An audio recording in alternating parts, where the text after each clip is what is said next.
Hey guys, Sam from Manfa's Makes. How are you all? Welcome back to all my returners and hi to any newbies. It's so great to have you here. Please do stick around a while. And if you like what you see, give me a thumbie. They are free. So this is a bonus weekend video. Whoop whoop. Because some of you may know that Mike and I last weekend went on a little break away. We had 2 nights staying somewhere without the kiddos, just us, and it was all right. It wasn't nothing to write home about. It was very expensive.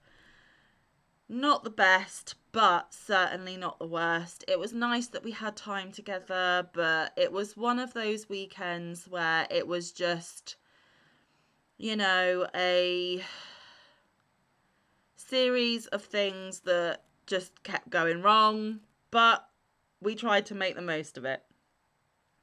Side note, guys, I am filming this on Saturday, the 6th of September.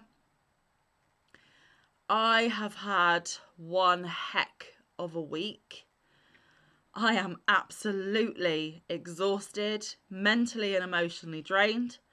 But I'm here anyway, but I'm just giving you a little bit of backstory that Manfa isn't at full throttle, okay?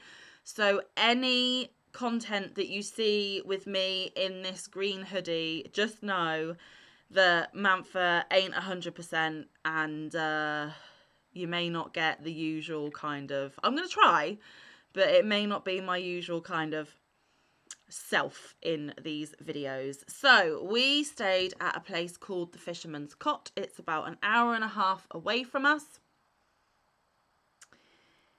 Wait for my camera to focus. Come on. There we go. So there's the Fisherman's Cot. And let me go into my actual photos because when we were sat having our dinner, that was our view. There we go. And then when it got a little darker, the outside area, the beer garden, was all lit up really pretty.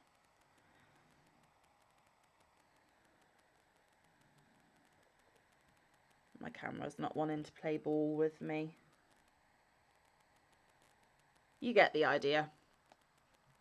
And those pictures were taken on the first night. Like I said, it was very expensive. The food was a bit mediocre. The staff were a bit, let's just say service wasn't great and attitudes weren't great either, which is a little bit, not great when you're spending a lot of money to stay somewhere.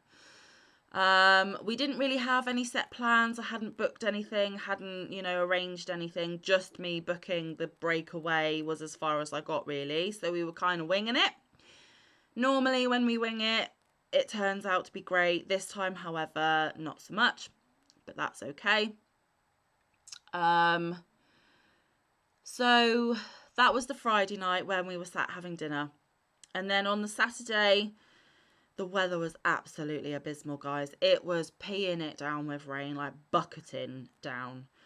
And because we hadn't planned anything and because we hadn't really looked around the local area, sort of researched, there wasn't really a lot. We were, in the countryside, small little village, that sort of setup. And then I found that one of the last Shire horse pulled canal barge boat trips was just up the road from where we were staying. Now, I know that's not a thrill-seeking activity. I know it's not necessarily a young person's activity, but when are you ever going to get the chance again to go on a canal barge boat pulled by a Shire horse? You're not round these parts. So we thought, yeah, we'll go check it out. However, when we got there, the barge was absolutely rammed with people. This first little barge that I'm going to show you is the cafe, the floating cafe on the canal, which is a smaller barge. And it was called the Duck's Ditty. And then the actual barge that we wanted to go on was this one. And I couldn't even get the whole of the barge in the picture. It was huge.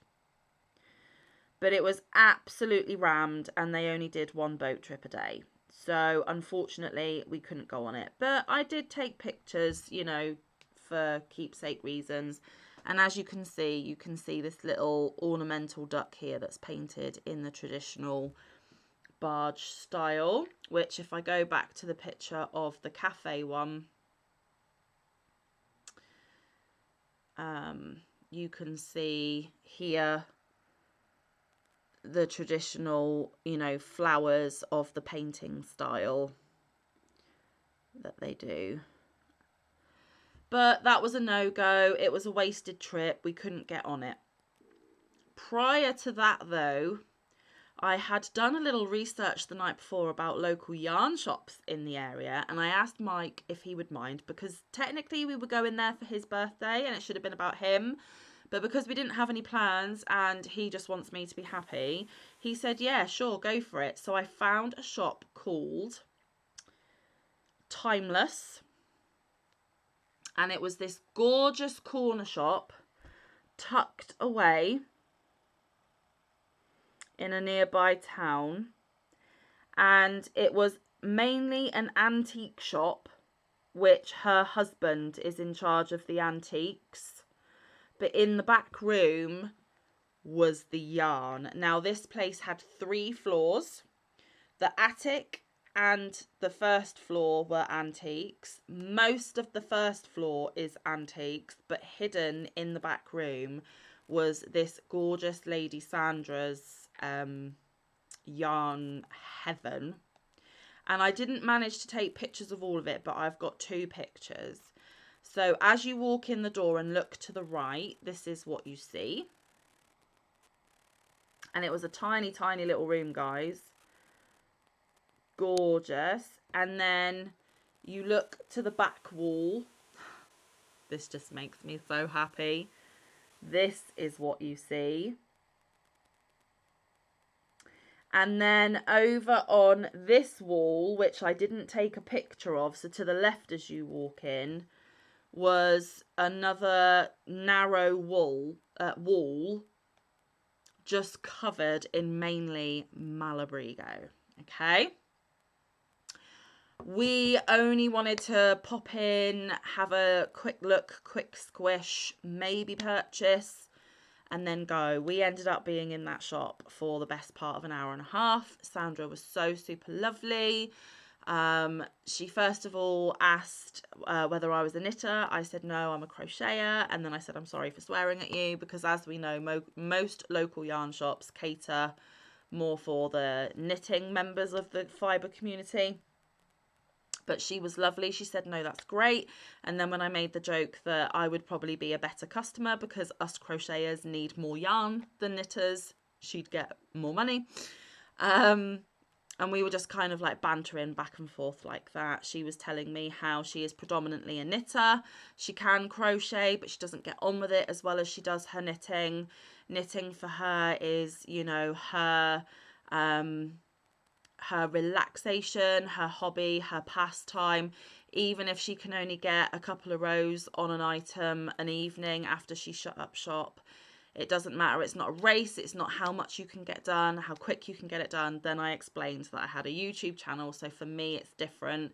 If I don't do anything, I won't have anything to show. And she said that in COVID she tried to start a YouTube thing and the pressure just killed the joy out of it for her. So I don't think she's still doing the YouTube channel, but she does have a presence on Instagram, so I will try and give details for that in the description box. And her shop does have an online website, and she is willing to ship internationally. So I'll put a link to her shop in the description box as well. I asked permission, and she was very happy about it. She did say, however, that now with the new tariffs and the taxes and the duties and the different shipping rules, especially to places such as the US, She's still trying to configure adjusting costs and shipping and stuff. But if you guys click on it and you're not sure, then she will answer any messages that you have, any questions. But she's still willing to ship. It just might mean that you guys have to pay that a little bit more because of the extra tariffs and duties and things. But she had such a gorgeous tiny little nook of a room at the back of her husband's antique shop, and it was just so charming and oldie worldy and cozy. Like, I would have loved nothing more than to have a lovely hot cup of tea tucked in a corner, just chit-chatting with Sandra, working on a project and just admiring all of her beautiful yarns. She had so many different types of yarns. She had things like Schoppel from Germany, Malabrigo, like I said.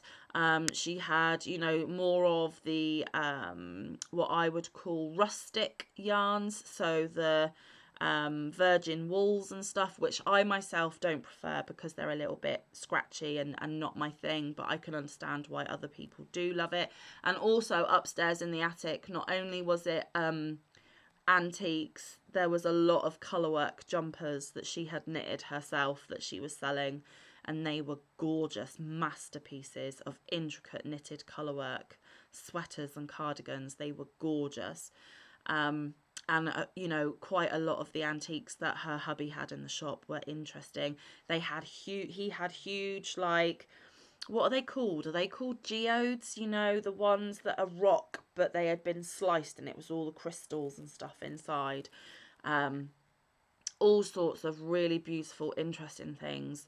And it was just such a pleasure to visit their shop. And if ever I'm up that way, I will be popping in again because it was just gorgeous. But yes, it was a very typical local yarn shop in the fact that it isn't big box store yarns. It was the hand dyed, hand spun, more bougie yarn, which I was expecting anyway. So after spending such a lovely amount of time with Sandra, just chatting and going backwards and forwards about designers we like and things that we like to make, her talking about her knit craft, me talking about my crochet craft, I felt so welcomed and just as valid, even though I didn't knit. She tried to encourage me to maybe pick up the needles and give it a go and try and find the love that she has for knitting. I said that will probably have to wait until, you know, where I'm not in such a busy period of my life with 4 kids, full-time job, YouTube channel, you know, all of that, where I'm a bit more at retirement stage where I can kind of explore. But never say never. She did really inspire me and she showed me such beautiful garments. And for me, I really do love knit wearables. They are absolutely gorgeous. And I just wish I had the time and the patience to up my knit skills. So never say never. I might get a flea in my ear at some point and want to try it out and actually give it a more robust attempt than what I currently do, which is occasionally do you a knit and purl swatch so you can see how a yarn works up. But I was very naughty and I did make a purchase. So this is what I got from her shop. I got it in a lovely little paper bag, and I actually got a fade set. And not only is it a bougie fade set, it is my first ever Malabrigo yarns. And it's not too massively Manfa in colourway. So there are 5 hanks here. They are absolutely stunning. And I'm seeing a theme here. If you remember the cakes that I bought when I went to Bath with Christina, they had a lot of this heavy speckling in them. And so do these. So I'm seeing a theme of what I am drawn to in my bougie hand-dyed yarns. So there was a little price tag on there. This is called the Machita Fade Pack, and it was £79.90. So just short of £80, which would be 90 something US dollars. But I got 5 skeins of Malabrigo, guys. Yes, I did. we're going to take a closer look. Of course we are. And what I didn't realise, I didn't actually take them out of this organza bag in the shop. Oh, what on earth have I done here? Oh, Sam's being an absolute spoon. There we go. I didn't take them out in the shop, and I didn't really pay much attention to colourway names or anything like that. But these are all named after musical instruments, because obviously when we got back to the place we were staying, I did investigate them a little bit. So I'm going to go from lightest to darkest, I think. So here's the first one. This is called the Double Bass, and it is Malabrigo, and it's the Machita colour pack. It is 100% merino superwash, approximately 100 grams, 420 yards, which is about 385 metres, made in Peru. And here is this gorgeousness. Now, don't worry, guys, I will take better photos. The camera isn't doing too bad on this one. I just fear about the more deeper purpley ones. But it is absolutely soft as butter. So, so gorgeous. I mean, just look at all that speckling in there. You've got blues, you've got yellows, you've got pinks, you've got purples on the more of the, I would say natural base. It's not like a brilliant white, it's more of a natural. But there is one of my super soft, super squishy, gorgeous babies. And that was Double Bass. And then the next one is going more into the blues, and it's called Piano. All the same stats, but more bluey tones in this one. But you've still got the coloured speckles with pinks and purples and a little bit of yellow, little bit of greens popping through, few oranges popping through. Absolutely gorgeous. And these are, I would want to say, very thin. I would say between a 1 and a 2, so between a fingering and a 2 weight. So they are thin yarns, but absolutely stunning. So, like I said, the more natural and then the more blues. And then the next one is Cello. And it's got a blue and purple kind of mixture to this one. They're a little bit squidged because they've been in the organza bag, but they're fine. Honestly, guys, they are so silky soft. Even though they're wool, superwash merino, they don't feel woolly at all. They are super soft, super lush. I have no clue what I'm going to be making with these, but that's okay. I'll figure it out. And that's why I just bought it as it was in the organza bag. I didn't want her to cake them because I had no real plans what to do with it. So that was the Cello. We're getting more purpley in the next one, but it's like a pinky purple, and it's Viola. But still with some of that natural from the first one, still with those blue tones, but still massively heavily speckled. Absolutely stunning. And it is purpley pink, it's not red. Stunning, stunning, stunning. Apologies if you can hear my tummy, guys. I quickly ate something before I started filming. Otherwise, it would be grumbling like a thunderstorm.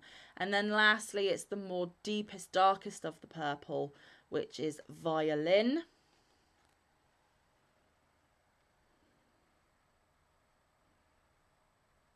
So for these, when I do want to use them, I am going to have to be brave and get out my Swift, which I still have never ever used, guys. So this is the darkest. Let me sit up a bit. This is the darkest. And then the next darkest, which in this lighting they look fairly similar, but they're not. And then more of the blues and the purples, then mostly blue, and then the more natural base. Let me see if I turn that around, you get a better impression. So that is my Machita fade. And it is just so gorgeous and scrummy. So like I said, I will leave a link to this store and its website. Sandra is the lady's name. I believe she said she is originally from Latvia, but she had just the most gorgeous, gorgeous, gorgeous shop. I was just so blown away, and I got swept away, and I was naughty, and I bought some boujee yarn. So we went to Timeless and I purchased that. Then we went to do the barge thing, which didn't work out because it's too crammed full. We then, I then did some more Googling of other yarn shops because Mike couldn't think of anything that he particularly wanted to do. And as we were wandering around, we did grab a coffee and have a chat and look at the, you know, the little village and the scenery and stuff. So we went over to another town. There was a yarn store there, but it was mainly full of stuff that I can get absolutely anywhere. You know, your Stylecraft Special, your James C. Brett, your Signet, the more big box store yarns that you get here in the UK that I normally just order from Wool Warehouse and stuff like that. It's our more run-of-the-mill workhorse, a bit like Red Heart over in the US. So it was more of those yarns. So there was nothing really super special that grabbed my eye, and we were literally in that shop for all of about 5 minutes. So that one was a bit of a no-go. And then I found one more, but it was a little bit of a trek. It was about half an hour away from where we were, and it was in the city of Exeter, which if you've been here for a while, you will know that I used to work in a prison in Exeter. And I watch another podcaster on here called Gemma Mills. She's recently moved to Devon. She used to run a yarn store where she used to live. She still does things for like Search Press and stuff. I will put a link to her YouTube channel in my description box if you are on the lookout for another content creator from the UK, you know, quite close to where I'm based. Then go and check Gemma out. She is absolutely lush.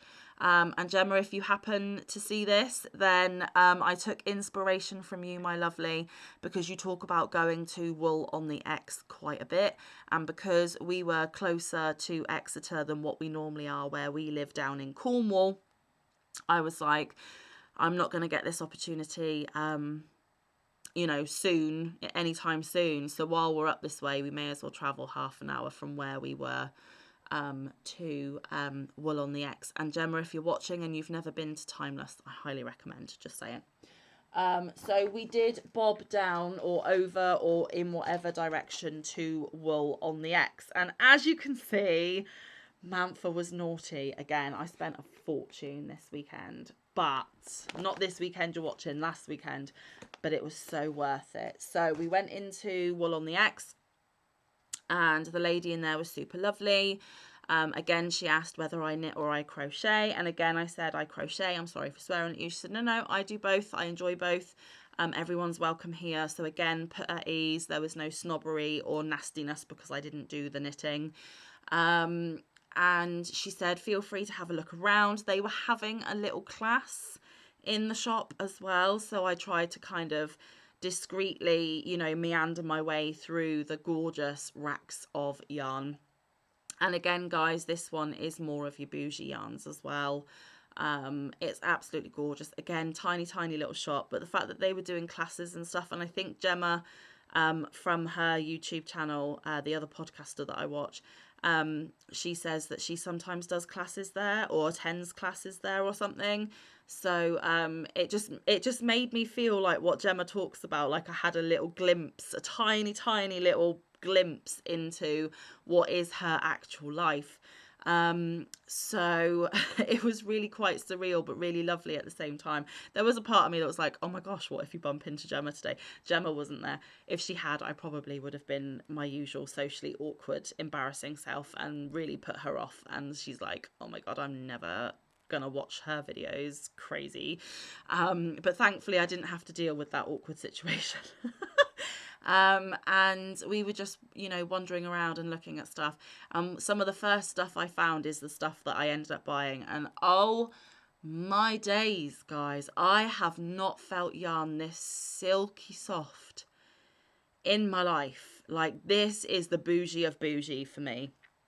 I know I've just shown you some gorgeous Malabrigo, and it is gorgeous and it is soft, but this is soft on a different level. So what I got was a brand called Fiber Spates. Oh, is it dreamy? Oh my gosh. And I tried to do my own kind of, I don't know if it would be a fade or an ombre or a what, but I did my own kind of colour palette. And honestly, guys, again, this is the opposite of Manfa colourways. If you look behind me, you know it is 9 times out of 10 pink, sparkly, bright, colourful rainbows.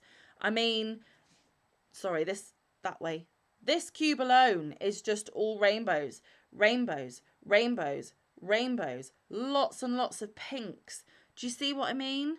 So this is not a typical Manfa colourway either, because I was being really mindful that not only am I buying boujee yarns that I never buy because I don't ever treat myself, unless I'm with Christina and she kind of sort of bullies you into it. I'm only joking. Don't take that personally. Don't go after Christina. I am a grown woman. I make my own decisions. If I'm heavily influenced by other people, that's on me. Christina, you know I love you. So I don't ever treat myself to the boujee yarns. I'm scared of the boujee yarns because I haven't used my Swift and caked them myself. I am so scared that when I start a project, I am going to royally duck it up and ruin the good yarn. So I am still to use any of my boujee yarn. The cakes that I got from Bath with Christina are still in the paper bag that I brought them home in. I haven't touched them. If I raise you, I'm going to move the camera. So if you get motion sick, close your eyes. And I'm going to move. That cube there is all of my hanks and hand dyes. And actually, that has now run out of space. And I've got some other hand dyes scattered in the back of some of the other cubes. But I have not used any of it, whether I've bought it, whether I've been gifted it, whatever. I've not used any of it because I'm so scared I'm going to ruin the good yarn. And I'm slowly gearing myself up to A, buy the boujee stuff, and B, eventually get up the courage to use it. Now, how I'm going to do that is when I get a few of my whips off of my hooks, I am going to use the yarn that I had caked in Bath when I was with Christina, because I've already got a pattern picked for it. I already know what I'm going to make. So I've broken that barrier of buying boujee. So that's a big tick, done. The next stage is to actually use the boujee, which I plan to do with the yarn that I bought in Bath. And then once I've done that and I've broken those barriers and fought those fears and I've come through the other side of that, I'm going to try and build up the confidence to actually take my hand dyes and spin them into cakes myself and use them. But let's go back to the Fiber Spates. I haven't even shown you the Fiber Spates. So again, I went for a palette that is not Manfa, but is scrumptious. And it's funny I say that because the base is called Scrumptious. It's Scrumptious 4-ply, which is a 2-weight. And I got 4 different colours, but I tried to do like a cohesive colour palette. So again, I'll start from youngest to oldest. No, I'm not at school. See, I'm still in work mode. I do apologise. From lightest to darkest, we're talking yarn, Sam. Oh dear, Gemma, if you are watching, you haven't seen any of my previous stuff. I work in a school and I know that Gemma is working in childcare as well. So when she'll probably giggle at the youngest to oldest, I mean lightest to darkest in this realm. So the lightest colour is this one, and it's quite a difficult colour to describe. It is between a taupe, a tan, a silver and a cream. It is a unique colour all of its own. And again, I will take pictures of these guys so that you get a better colour representation. So please do go over and head to my posts where you can see a more colour accurate picture of these. But it's so soft and silky. Honestly, it's like a cloud. It is just divine. So this is merino and silk. When I tell you I went bougie, I went bougie. It's merino and silk fibre spates, scrumptious 4-ply, which is 2-weight, 100 grams. Okay, there's the label. And this is 45% silk and 55% superwash merino. Don't I feel fancy? 365 meters or 399 yards per 100 grams. Gives you information on gauge. Hand wash at cool temperature. Now, all of my bougie yarns, when I use them, they will be gently hand washed and they will be laid flat to dry. I am not even gonna dare put them in the washer machine or tumble dryer. This is the color 318 in Glisten. It is gorgeous. So the maximum temperature you should wash at is 30 degrees Celsius or 86 Fahrenheit. So yeah, like I said, it's like a creamy, tanny, taupey, silvery. It's just its own gorgeous, unique colour. It really, really is. And honestly, guys, you could literally just snuggle up with this and probably have the best sleep of your life. It is just so gorgeous. So that is Glisten. And then the next colour I got is Sea Mist, colour 322 Sea Mist. And it is a pale baby blue, light aqua, I don't know. It's just gorgeous. And I know to feel this running through my fingers, it is going to be an absolute delight to work with it. Again, I have no idea what I'm making with any of the yarn I'm showing you today, but I'm so happy I've got it. And I love the twist on this as well. So scrumptious. So Glisten, Sea Mist. Then we move on to 304 Water, which is more of a dusky blue.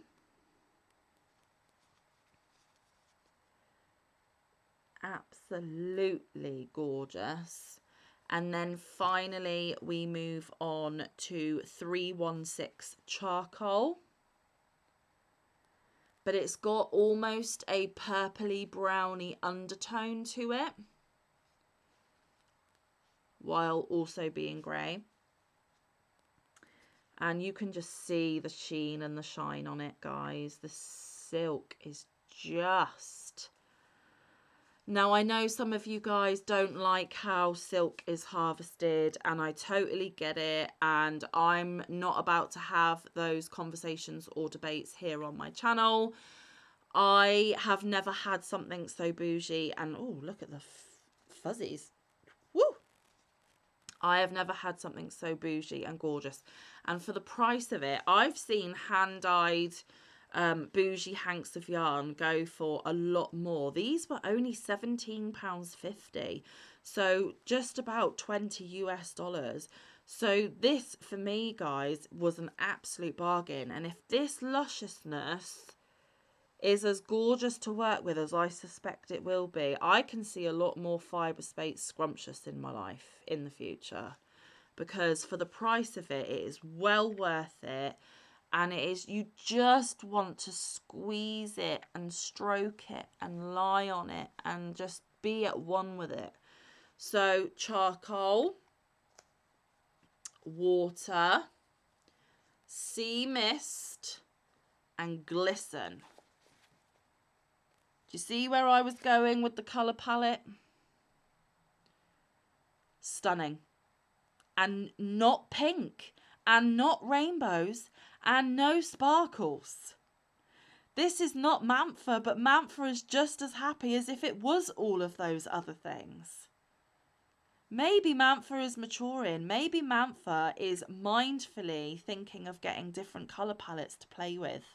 That was my main intention. So even though we went away for the weekend for Mike's birthday, for it to be about Mike, it ended up being very much about Manfa because we went to 3 yarn shops and I made 2 quite pricey purchases.